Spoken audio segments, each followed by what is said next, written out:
Hello friends, welcome to our channel. आज हम नाभि के बारे में बात करेंगे कि नाभि का हमारे शरीर का जो एक हिस्सा है उसका क्या महत्व है। जैसा कि आप जानते हैं, नाभि हमारे शरीर का बहुत ही महत्व वाला हिस्सा है, क्योंकि वहाँ से हमारी 72,000 जो नस नाड़ियाँ हैं, पूरी छोटी छोटी वेन्स वहाँ से ही होके जाती हैं। वह उसका मेन पॉइंट है। तो पूरे चैनल वहाँ से होता है। तो नाभि से हम हमारे पूरे शरीर को नियंत्रित कर सकते हैं। पतंजलि में तो योग में कहा गया कि नाभि से यदि हम ध्यान लगाते हैं नाभि पर, तो हम ऊर्जा संग्रहित कर सकते हैं, हमारी ऊर्जा को बढ़ा सकते हैं। और ये हमारे नाड़ी अशुद्धिकरण होता है, तो उसको शुद्ध करने के लिए भी ऐसे बहुत से आसन भी हमारे को बताए गए हैं, जिससे कि हम हमारी नाड़ी का शुद्धिकरण कर सकते हैं। और नाभि से जो हम हाथ लगा के या उस टाइप के जो आसन करते हैं, जैसे कि मंडूकासन है, इस टाइप के आसन हैं, तो उससे हमारी नाड़ियों की अशुद्धि दूर हो जाती है। तो इस प्रकार से आप अ, अपना ध्यान रख सकते हैं। और नाभि जो होती है, आप कभी भी देखिए, यदि आपको कोई भी बीमारी है तो आप अपनी नाभि पे ऐसे करके गोल आप क्लॉकवाइज अगर उस पर मालिश कर देते हैं, तो छोटे से घी की या किसी भी चीज़ की, तो आपको पूरे शरीर में एनर्जी महसूस होती है, क्योंकि वह एक केंद्र है हमारी पूरी नस नाड़ियों का। और नाभि में थोड़ा सा आप घी या तेल लगाते हैं, तो वहाँ से पूरे शरीर में वह चला जाता है, मतलब वह पूरे शरीर को पोषण दे देता है। तो नाभि का यह होता है कि वह हमारी पूरी 72,000 नस नाड़ियों तक पहुँची जाती है। तो नाभि का महत्व हमारे उसमें शरीर में हमारे मस्तिष्क जितना ही कहा गया है, क्योंकि एक मस्तिष्क वह है और एक मस्तिष्क हमारा नाभि ही समझ सकते हैं आप। तो इस प्रकार नाभि का महत्व होता है। नाभि को हम, जैसे कि कुछ भी चीज़ होती है, आपको मालूम होगा पुराने ज़माने में, जब बच्चे, पुराने ज़माने क्या, अभी भी आपके घर पे नानी दादी हैं, बच्चा रोता है तो नानी दादी फटा उसको लेती हैं, क्योंकि बच्चा बोल नहीं सकता है, वह बता नहीं सकता है कि उसको क्या तकलीफ़ है, इसलिए हमारे को उसकी बीमारी का मालूम नहीं पड़ता है। और नानी और दादी उसको लेती हैं, उसके पेट पे तेल की या घी की क्लॉकवाइज मालिश करती हैं, थोड़ा सा उसकी नाभि में लगा देती हैं, जिससे वह बच्चा थोड़ी देर में ठीक हो जाता है। तो ये आयुर्वेद की ही देन है, जो हमारी नानी दादी तक थी, अभी थोड़ी थोड़ी कम होती जा रही है। तो अभी हम सबको वापस से हमारी पुरानी जो आयुर्वेद का ज्ञान है, वह हम सभी को थोड़ा बहुत होना ही चाहिए, क्योंकि वह हमारी धरोहर है और वह एकदम सही है। उसमें कुछ भी मतलब प्रूफ देने की ज़रूरत नहीं है, वह एकदम सही है और सही ही रहेगा, कभी बदलता नहीं है आयुर्वेद।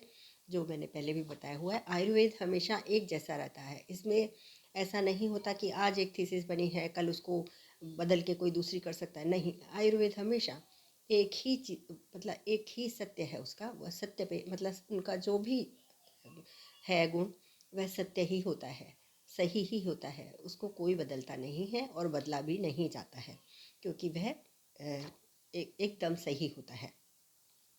तो इस प्रकार से हम नाभि के बारे में, अब नाभि के हम जैसे कि नाभि के ऊपर मालिश करते हैं, जैसे कि हमारे को सर्दियों में हमारे को नाभि पे मालिश करनी चाहिए।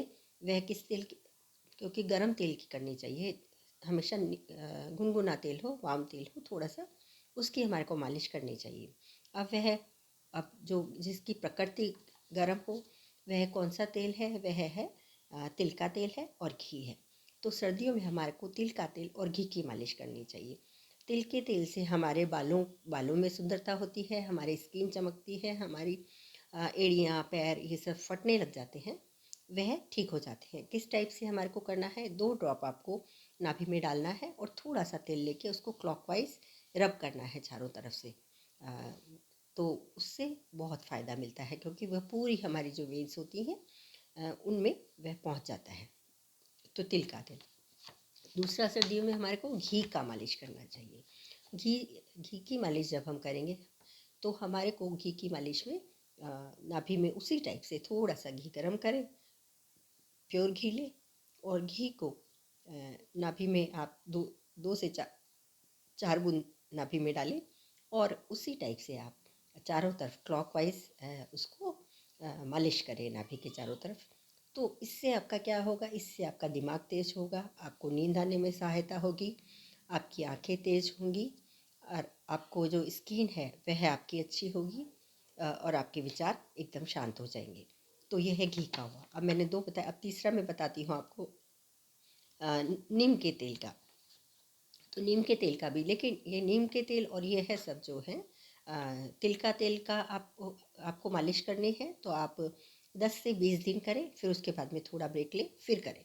क्योंकि कई बार क्या होता है, हम कोई भी चीज़ ज़्यादा प्रयोग नहीं करनी चाहिए, तो वह नुकसानदेह भी हो सकती है। तो उसका आप अपने आप ध्यान रख सकते हैं। तो अब है नीम का तेल। नीम का तेल मैंने बनाना भी बताया था पहले, और नहीं तो आप बाज़ार से ले आएँ या फिर नीम के पत्ते तेल में डालें, कम गैस पे उसको पकाएं हल्का हल्का। जब नीम के पत्ते सूख जाए तो उसको छान के बॉटल में भर के रख लें। यह है नीम का तेल। अब नीम का तेल की यदि आपको बहुत सारे पिंपल्स, फुंसियाँ हो रही हैं, मिटने का नाम नहीं ले रही हैं, और आपको खुजली वगैरह सिर में होती है, आपके हाथ पैर में कुछ तकलीफ़ हो रही है, मतलब स्किन डिजीज़ जो होती है, उसमें आप नीम का तेल नाभि में डाल सकते हैं और उसी टाइप से चारों तरफ उसकी मसाज कर सकते हैं। यह भी आप 5 से 10 दिन, जब तक आपको फ़ायदा मिले आप करें। फ़ायदा मिलने के बाद में आप उसको बंद कर सकते हैं। तो ये नीम का तेल हो गया। इसके बाद में है सरसों का तेल। अब सरसों के तेल, सरसों का तेल तो हम सब जानते ही हैं बहुत तेज़ होता है। तो सरसों के तेल को भी आपको उसी टाइप से हमारी नाभि में लगाना है, चारों तरफ उसकी मसाज करनी है। और उस मसाज से क्या होगा, आपकी आईसाइट अच्छी होगी, आपका स्किन अच्छी होगी, और आपको जो हाथ हाथ पैर जो भी फटते हैं वह भी उससे ठीक होंगे। तो दिमाग तेज हमारा घी से होगा और इससे हमारे को स्किन वगैरह सब अच्छी हो जाएंगी। तो ये है सरसों के तेल। सर्दी जुकाम भी हमारी इससे ठीक हो जाएगी सरसों के तेल से। तो यह है इसके फ़ायदे हुए। तो इस टाइप से आप अलग अलग चीज़ों में अलग अलग। आप है बादाम का तेल। हमने कितने 4 हो गए, 5वां बादाम का तेल। तो बादाम का तेल आप बाज़ार से ले आइए या फिर आपके जो भी अच्छा सा कोई हो, तो वह प्योर तेल आप लेके आइए और उसको आप यदि नाभि में लगाते हैं 3 से 4 बूंद आप ड्रॉप डाल दीजिए और उसको थोड़ी देर ऐसे ही रहने दीजिए। चारों तरफ उसकी मसाज कर दिए, नाभि के चारों तरफ उससे मसाज कीजिए। इससे क्या होगा, इससे आपका आईसाइट ठीक होगी, इससे आपकी मेमोरी तेज होगी, इससे आपकी स्किन अच्छी होगी, इससे आपके बाल अच्छे होंगे। और बादाम का तो आपको मालूम ही है, क्योंकि वह हमारे लिए बहुत फ़ायदा करती है। तो नाभि में जाकर वह हमारी पूरी नस नाड़ियों में समा जाएगी, नस नाड़ियों तक वह तेल पहुंचेगा और आपको फ़ायदा करेगा। तो इस टाइप से आपने देखा, पहले तिल का तेल, घी, फिर नीम का तेल, फिर बादाम का तेल और सरसों का तेल। ऐसे करके हमने कितने तेल लिए, 3 तेल ले लिए हमने, 4 तेल ले लिए और 1 घी ले लिया। तो 5 चीज़ों का मैंने आपको बताया। अब छठा तेल मैं एक और बता देती हूँ, जो है जैतून का तेल, ऑलिव ऑयल जिसको बोलते हैं। तो उसकी भी आप कर सकते हैं। तो वह हमारे डाइजेस्टिव सिस्टम को, तो खैर ये सभी तेल अच्छा करेंगे। आप वहाँ लगाते हैं, डाइजेस्ट हमारा पाचन तंत्र सभी से ठीक हो जाएगा और जैतून तेल से भी वह हो जाएगा।